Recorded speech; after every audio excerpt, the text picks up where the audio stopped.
Hello everyone. First of all, just a little bit of news before we start today's video, which some of you may already know. So to put it out there, I'm going to stop doing the mixtape reviews for the time being. Not because anything's happened, but because I just find them tedious and boring just to cover and write at the moment. The mixtapes just feel like I'm currently talking and writing about the same stuff over and over again, and I'm noticing it in the pattern of mixtapes that we've been covering very recently. It's just getting very boring, especially when there's more interesting things to cover out there. You know, things that actually mean something. So, just for now, I'm gonna cut them off from the things that I cover on this channel.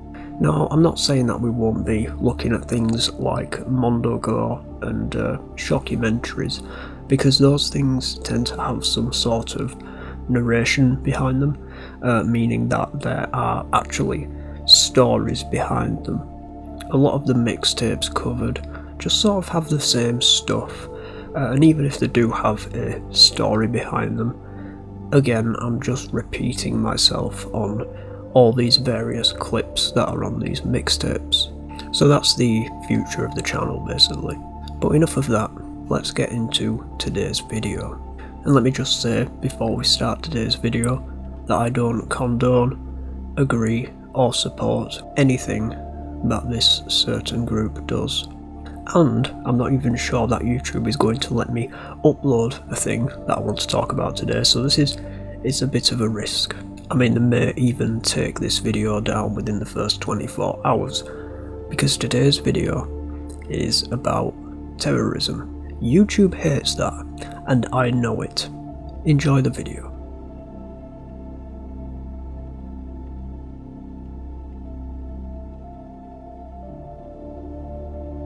Propaganda has been a thing for years. By years, I mean well over 100 years. For example, there were the Uncle Sam posters, which are still recognisable even to this day. You know, those posters who want you to join the US Army.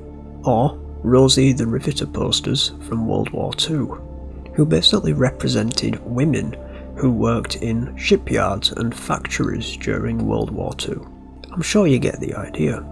These are basically things designed in media form to make people feel a certain way or do something about a certain thing, more specifically in the way of conflict and war. But there's one disgusting, horrific modern day group that tried to do this in a not so safe for work form. This comes in the form of ISIS. Now, for those of you who aren't aware of who ISIS are a militant extremist group.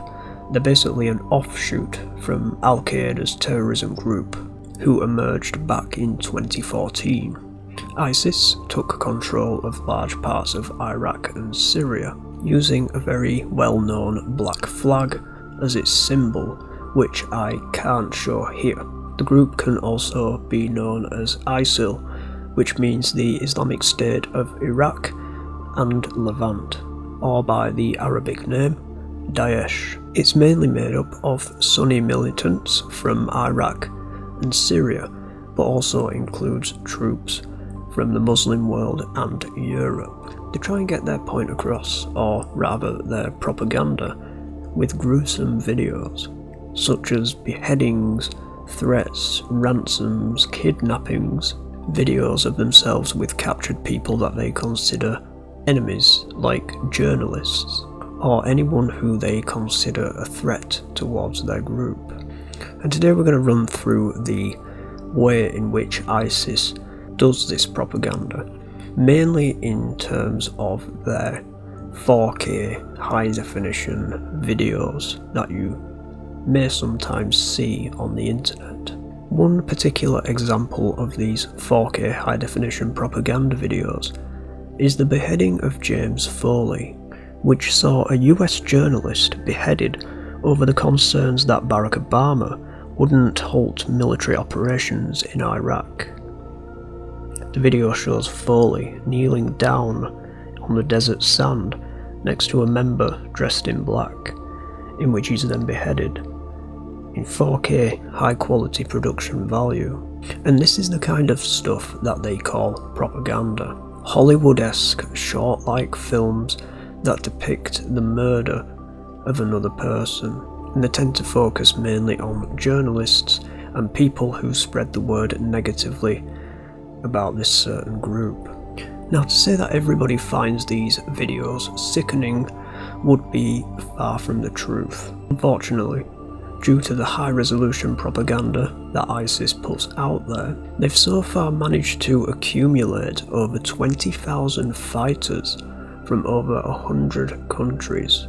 A lot of these gruesome high-quality videos are mainly aimed towards young men who feel like they have no purpose in life. A lot of these men coming from countries with high rates of youth unemployment, like Morocco or Tunisia. And as the years have gone by, the production value used on these videos seems to have unfortunately gone well for ISIS.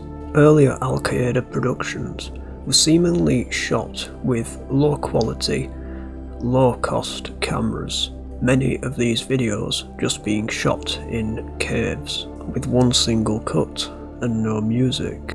Now, ISIS interprets into their so-called propaganda heavily edited scenes, cuts, music and special effects. The videos are also sometimes in English, which makes the videos very easy to understand for somebody who may find it appealing to join, given that English is of course a worldwide language. Now, what they seem to have done since 2014 onwards is look at things like how Hollywood has affected people, and have tried to instill that into their own sick propaganda-esque videos that they create in order to gain new recruits to their ranks.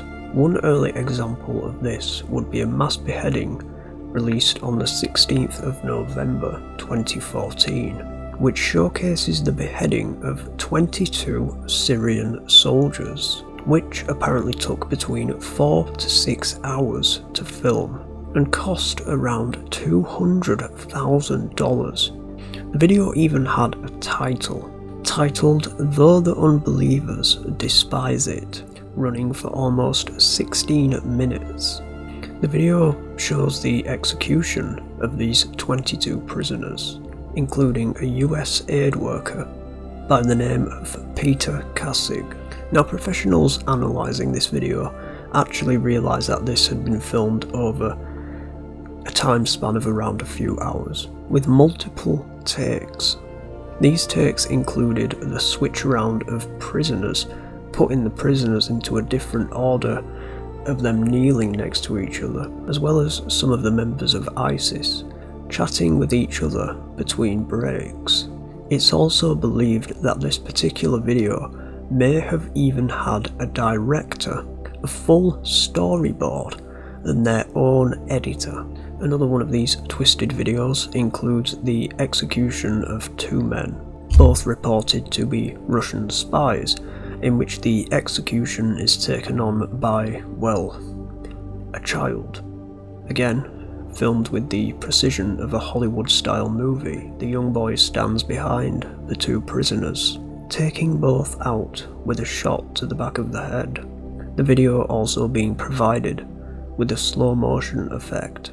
Now, the authenticity of this video can't be verified, but this particular piece of media is apparently the first time that ISIS have made a child carry out an execution. Now, we won't get into the whole story of ISIS recruiting children for their ranks, but I can guarantee at some point we may cover that. Now, the weakness with ISIS's strategy is the fact that in order for this propaganda to succeed for them, they need to be winning. If they don't win, they don't win new recruits, which is how ISIS work and do things. Therefore, the best thing to do is to push them back so that they can't win and they can't get new recruits.